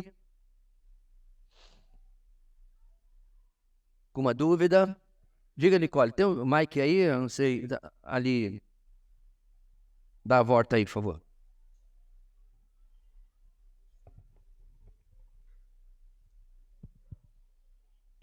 Pastor, sobre as denominações. Cada uma tem as confissões de fé, né? Mas essas confissões, o motivo para elas serem feitas foi realmente no sentido universal, eu diria, porque as diferenças, né, de cada uma, mas essas diferenças são realmente Cristo que está nelas? Ou foi um homem que discordou, entende? Porque o que torna a confissão de cada igreja válida e as opiniões são diferentes. Ok. Então, as confissões de fé, meus irmãos, nem sempre elas vêm de um grupo específico, como, por exemplo, a confissão de fé batista, a nossa que a gente acabou de mencionar, de 1689, certo? Há muitas confissões que elas não estão atreladas diretamente a um grupo específico, mas irmãos desta época, como por exemplo, a confissão de... Oh, meu Deus. Lá de Londres também, alguém me ajuda com o termo? Westminster, sim. A confissão de Westminster, ela não era uma confissão feita por presbiterianos. Elas eram o conjunto dos reformados da época que se juntaram, porque o pensamento era muito próximo deles, e eles fizeram esse documento. Então, as confissões, meus irmãos, elas não são, de forma alguma, e não é por isso que eu os apresento o nosso estudo aqui, escritura, certo? Eles são documentos humanos, onde homens que historicamente são tementes a Deus. Eu, até hoje, não encontrei uma confissão, olha que engraçado, né? Liberal. Os liberais não se importam com isso. Eu só encontrei confissões de gente que é ortodoxa, de gente que é séria com as escrituras. Pastor, como é que este que é sério com as escrituras e este que é sério com as escrituras pode discordar entre si? Hermenêutica, interpretação. Entendeu? Então, quando a confissão de Westminster foi feita, por exemplo, eles obviamente defenderam o batismo infantil. Anos depois, quando a confissão de fé batista de Londres foi feita, inclusive usou muito da confissão de Westminster como base, eles corrigiram esses entendimentos, porque o entendimento nosso é diferente. Irmãos, obviamente eu discordo do batismo infantil, mas é um pouco petulante você achar que aqueles irmãos não têm uma lógica no que aquilo que eles creem. Eu discordo da lógica. Mas isso não significa que eles, tipo assim, a gente quer assim mesmo e pronto. Não. Há uma argumentação, certo? O que é o problema para mim é que a argumentação está baseada numa interpretação que eu discordo, mas que para eles satisfaz, e é assim que eles entendem. Agora, quando eu já me referi a isso, que as confissões de fé tratam de questões periféricas que nós discordamos, você aproveita o bojo, certo? Tem muitas confissões de Heidelberg, tem muitas preciosas, documentos valiosos que é bom, como cristãos, nós conhecemos, feitos, é claro, do século XVI para cá. Então, nesse ponto, você vai aproveitar o conteúdo e vai julgar, sempre. A confissão de fé tem que ser julgada, irmãos, como cada livro ali da nossa biblioteca, da nossa livraria. Não é verdade? Não é assim que você lê a Bíblia? Desculpa, não é assim que você lê esses livros? Julgando pela Bíblia? Da mesma forma você vai fazer com as confissões. Você vai avaliar o conteúdo, concordar com o que for e discordar. Como nós discordamos daquele última parte da Confissão de Fé de Londres, quando apontou categoricamente o Papa como anticristo.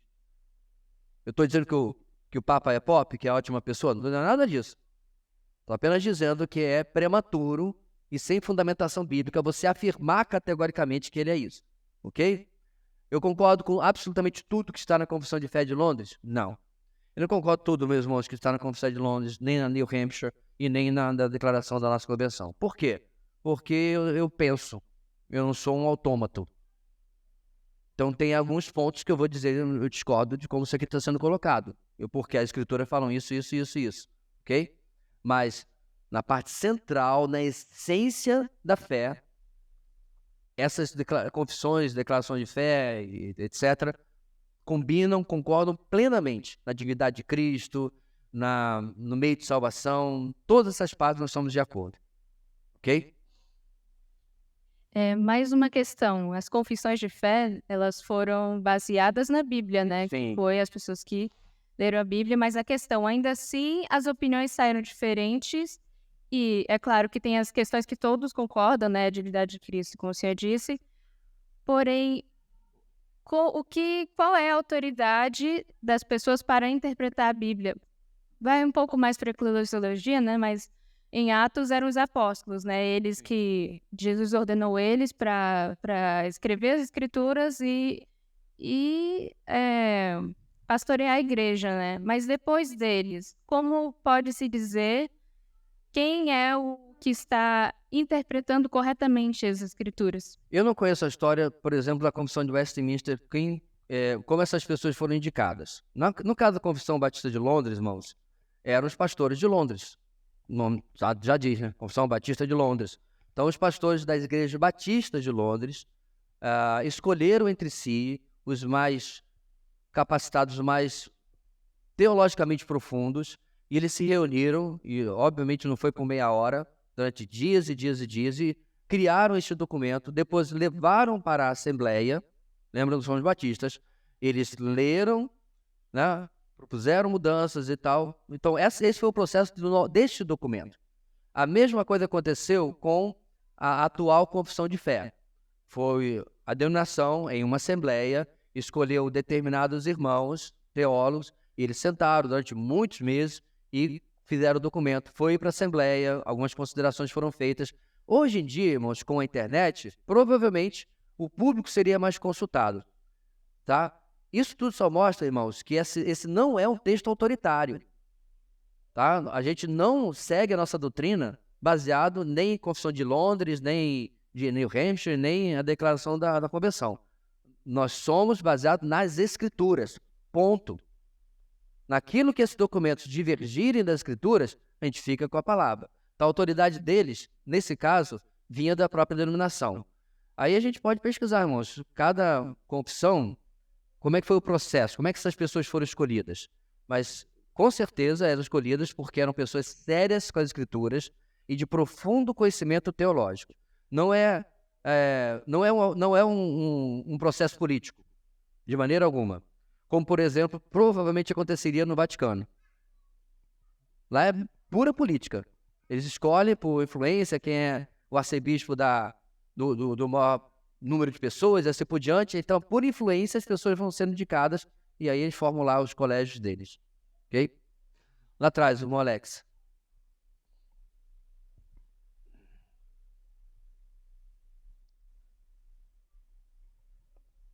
O senhor falou a respeito da diferença, né, entre a igreja local e a igreja universal. Existe algum consenso, algum estudo, seja comparativo ou algum estudo que dê mais clareza a respeito de qual é o limite da igreja local? Porque quando eu falo em igreja local, muitas vezes a gente pensa no local que a gente está reunindo, alguns falam que é na denominação, né, com a qual nós estamos congregando, outros falam que é a cidade, outros falam que é o estado, outros falam que é uma região.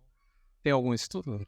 Certo. A igreja local vai ser definida porque ela se congrega debaixo da mesma liderança e ela se reúne periodicamente. Por que eu não posso considerar a Igreja da Liberdade como parte da minha igreja local? Porque eu não tenho contato, comunhão, relacionamento com aqueles irmãos.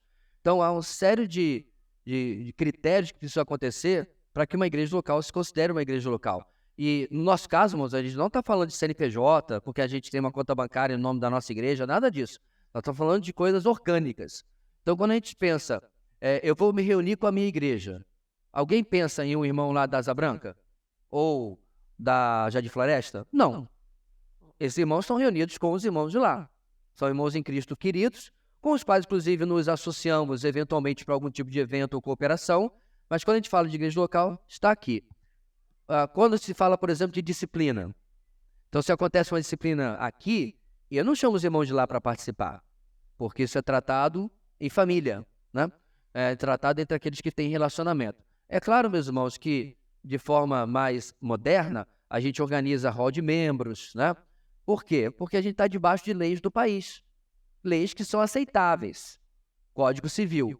Então, tem um hall de membros, só esses membros podem votar, né? Você não pode não ser membro e votar aqui na Assembleia e, se não aceitar o seu voto, depois ir reclamar. O próprio Estado nos ajuda a manter quem é membro e quem não é. Então, se a gente diz, Sinfrônio, porque você está em pecado e não está arrependido, e nós já tentamos lhe ajudar, você está excluído do hall de membros da igreja. Ele não pode andar na justiça, porque existe uma ordem jurídica também que nos ajuda.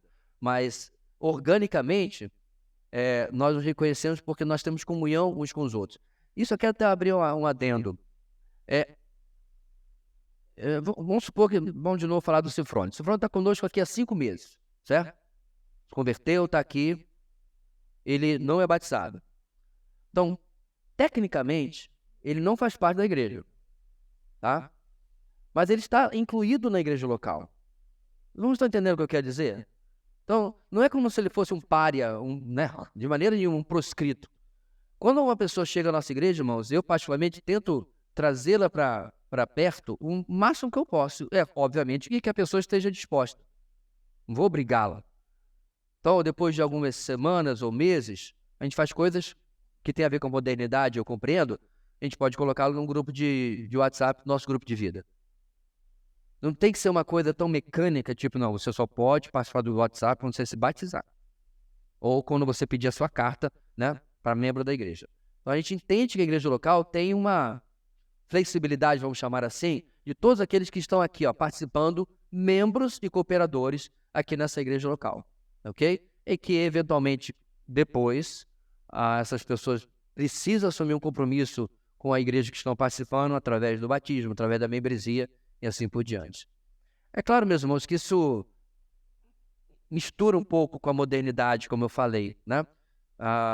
Então, o seu nome, como membro da igreja, foi lá para o cartório, na última assembleia, estava aqui na nossa reunião, certo? Você preencheu lá, porque essas coisas são importantes, especialmente em tempos onde o pessoal está começando a ir à justiça para as coisas mais absurdas possíveis, contra as suas igrejas, e em parte do judiciário estão votando contra a igreja.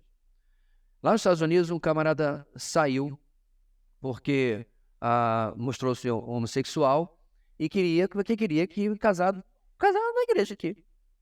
Que a igreja fizesse, tá joia. A igreja não só não fez o casamento dele, como depois de tentá-lo ajudar durante bastante tempo, ele não quis, ele entendeu que ele tinha que seguir esse caminho na sua vida, ele foi excluído. E ele entrou na justiça. Graças a Deus, neste caso, especialmente porque foi no Texas, perdeu. Porque, irmãos, a igreja tem regras. E a igreja, ele alegou discriminação, bullying, humilhação, e estava tudo documentado. Tudo foi feito com o princípio bíblico da firmeza e do amor, da graça, tentando ajudá-lo, mostrando o que a igreja discordava do seu procedimento. Então, irmãos, isso está cada vez mais comum, certo? Aqui no Brasil, o camarada entrou para receber de volta todas as ofertas e dízimos que ele tinha dado. Perdeu. E assim vai, irmãos. As pessoas são imprevisíveis. Então, a ordem jurídica, no nosso caso, é uma proteção a mais para o dia a dia da igreja local, né? E assim vai. Diga, Vitor, cadê o Mike aí?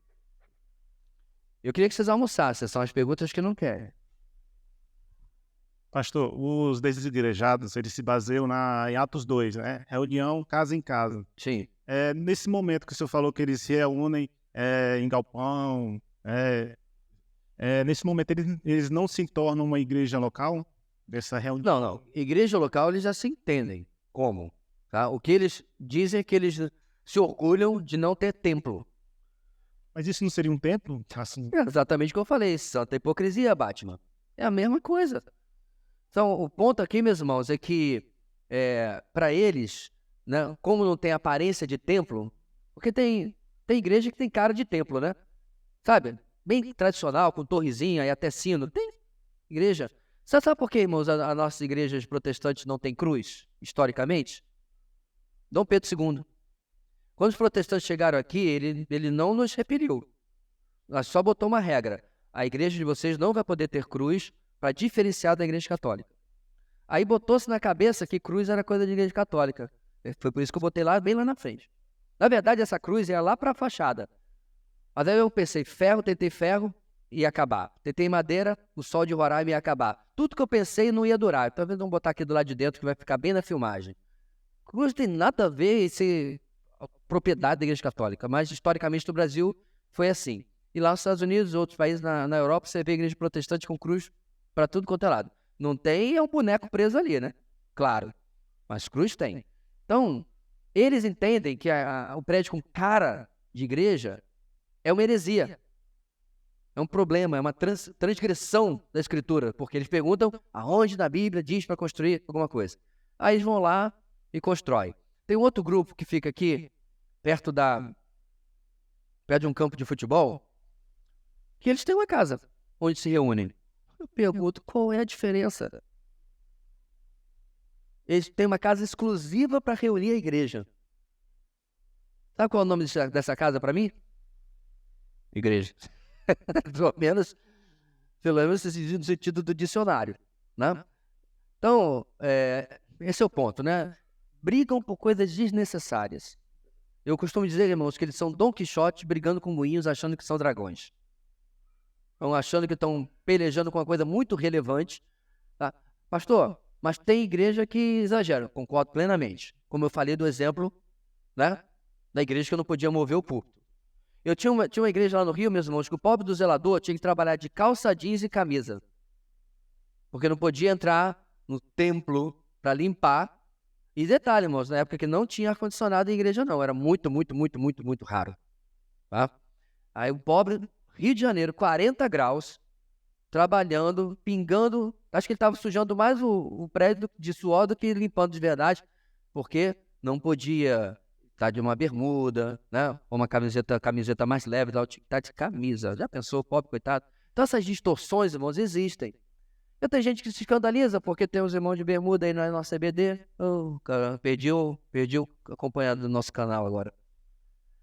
Porque mistura as coisas. Claro que você não vai vir aqui de shortinho, né? Da praia.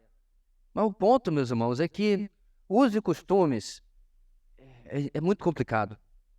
E quando quer se impor aos outros aquilo que eu acredito que é o certo, piorou. E muita gente tem sacralizado o prédio por causa disso, né? Então, irmãos, eu, inclusive, não sou completamente contrário se a gente fosse fazer, por exemplo, como a igreja lá de Atibaia, que o moço Azaf está congregando lá com a Gil agora, né? E sabe que faz muito parte da minha história, porque muitos dos meus professores são de lá. O salão de culto deles é uma quadra. Acabou o culto, tira todas as cadeiras de plástico, durante a semana é usado para escolinha de futebol, a comunidade usar. Problema nenhum. O meu projeto na igreja anterior, que era de bairro, era esse. Era fazer uma quadra. Né? Acabou não saindo do papel por questões de não tínhamos recursos. Então, não é problema nenhum. Se você vai fazer uma quadra, se você vai fazer um galpão, se você vai fazer uma igreja clássica, né? Com sino e tudo, se quiser. Nada disso é problema, desde que você não misture as coisas. Não é a casa de Deus, irmãos. Nós somos a casa de Deus, tá? Quando a gente for embora hoje à noite, depois do culto, a gente vai deixar Deus assim, voltem logo. Não, Deus não habita em templos. Aliás, esse texto que é desigrejado repete. Deus não habita em templos feitos por mãos de homens. Só que ele esquece que esse texto não significa que Deus não esteja lá, porque ele estava no templo em Jerusalém. Não é verdade? Deus não habita lá, mas ele estava lá. E Deus não habita aqui, não se reúne. São discussões desnecessárias. Eu nem tenho, meus irmãos, como missão convencer esse povo. O que eu me preocupo é evitar que as pessoas caiam nas lábias deles. Porque cada vez mais gente, crente mal ensinado, tem caído na lábia desse pessoal aí. Infelizmente. Vamos lá? Ficar de pé, meus irmãos, e encerrar orando. Deus querido, muito obrigado por aquilo que podemos aprender hoje a respeito da tua igreja, coluna e fundamento da verdade. Possamos, ó Deus, ser sensíveis à tua palavra, aquilo que ela ensina, e aprender, ó Deus, para passar adiante e firmar no presente nosso coração, as próximas gerações.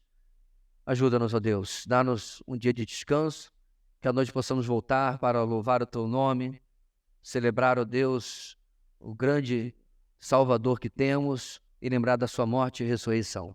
É o que oramos no nome de Jesus. Amém.